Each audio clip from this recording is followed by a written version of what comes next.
distinguished guests, excellencies, ladies and gentlemen.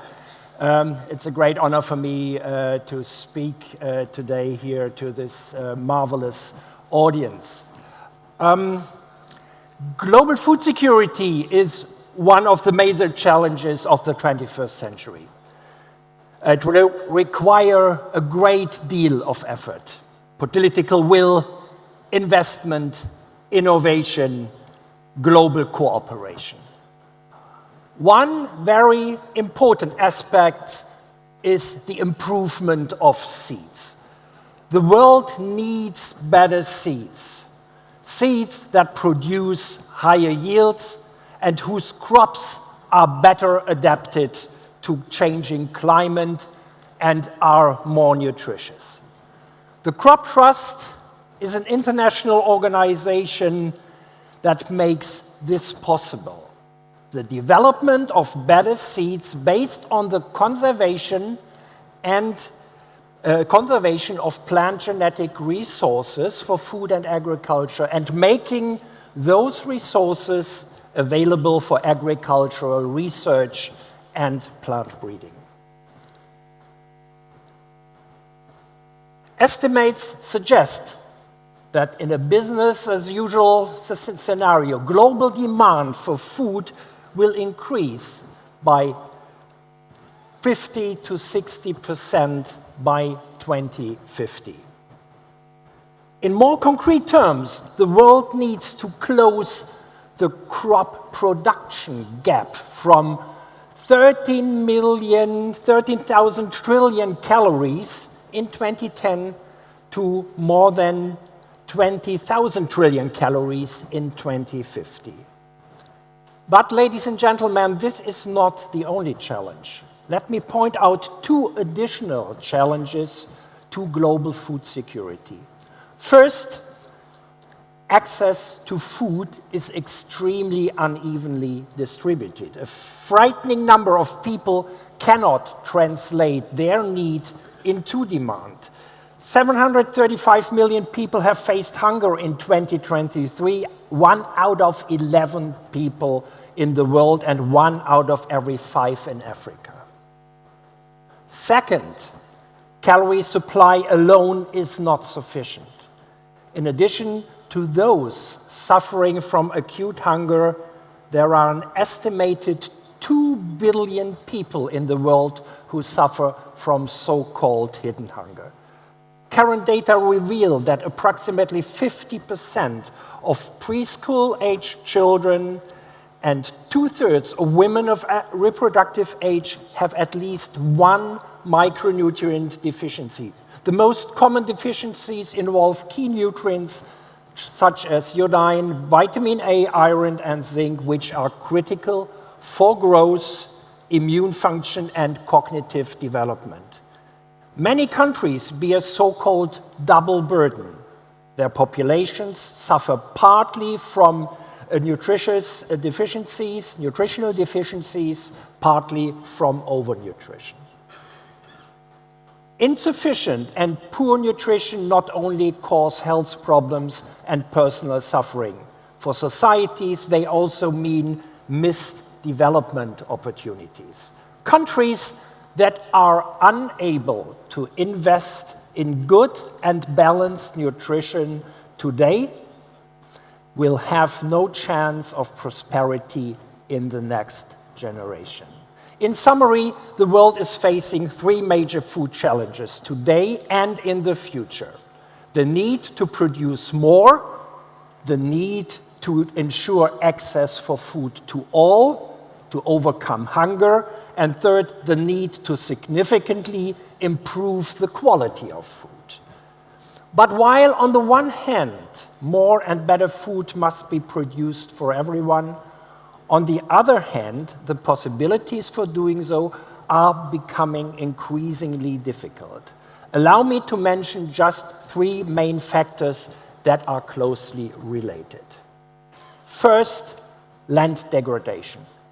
All over the world, the loss of biological and economic productivity of land and the components, and it's mainly soil, water, and biodiversity, is progressing. Globally, around 1/3 of land is degraded. Some 2/3 of this area is damaged by unsustainable practices, just as improper agricultural methods, deforestation, and poor land management, while 1/3 is subject to overgrazing that exceeds the land's capacity to recover and maintain their productivity. In sub-Saharan Africa, soil erosion can reach up to 100 tons per hectare annually, reducing crop yields by 30 to 50% in severely affected areas. Approximately 65% of arable land in the region is now classified as moderately to severely degraded, posing a significant threat to food security. Recent estimates suggest that by 2050, around 50% of arable land will no longer be usable. The second factor challenging food security is water stress. Of the 37 largest global aquifers, 21 have exceeded sustainability tipping points and are being depleted, and 13 of these are considered significantly distressed, threatening regional water security and resilience. No agricultural production without water. The dependence is so great that agriculture accounts for more than 70% of the world's total freshwater use. It is no wonder that water stress will increase, in particular in agricultural areas, especially in the Earth's drylands. Agricultural areas marked by persistent water stress are susceptible to so-called desertification, the severest form of land degradation that predominantly occurs in drylands of the world. Desertification threatens almost 1/3 of the global land area, impact about 500 million people. Land degradation and water stress were already serious problems for agricultural production even before climate change. These problems are now dramatically increased as the climate changes, the third great challenge. Climate change will most likely have large adverse effects on agricultural output due to higher average temperatures, extended heat waves, flooding, shifting precipitation patterns, and saltwater inundation and intrusion in coastal areas.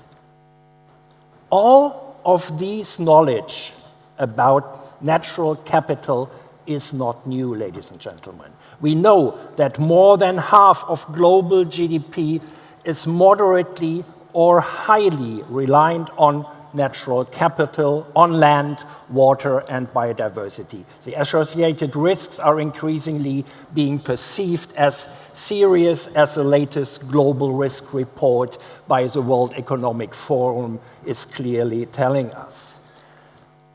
And there is a growing understanding that critical changes in the Earth system are closely linked to economic, social, and health risk.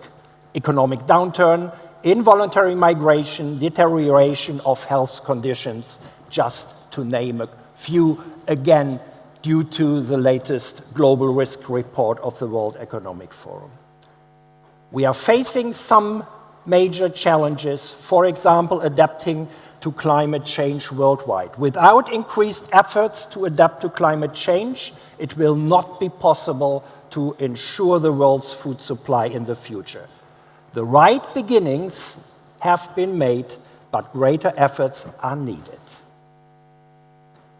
These are all the challenges we are facing, and they are absolutely serious. But now, I would like to provide you with some good news.